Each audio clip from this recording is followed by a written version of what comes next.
The word we'll be learning in this video is nibui, which you will often hear when talking about knives and tools, people's reactions or understanding, and reduced physical senses.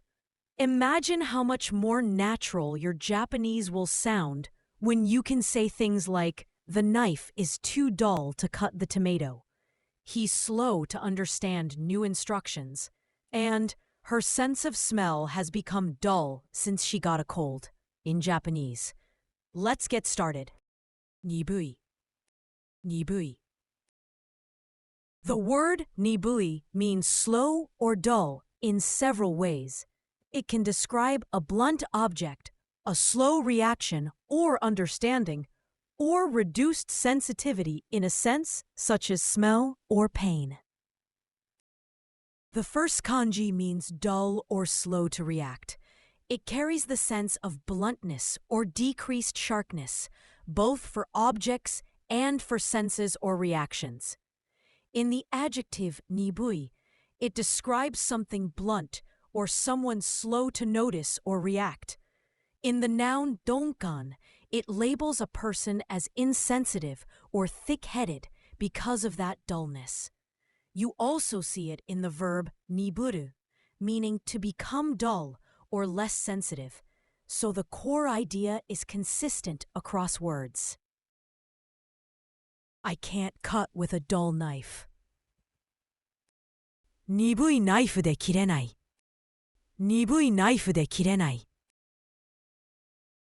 He is slow to react. 彼は反応が鈍い。彼は反応が鈍い。He is not very sensitive. 彼は感覚が鈍い。彼は感覚が鈍い。He is insensitive to pain. 彼は痛みに鈍い。彼は痛みに鈍い。The most common synonyms of the nibui are donkan and osoi. Donkan emphasizes being insensitive or unaware, often about feelings or sensations, and is stronger than nibui in that context.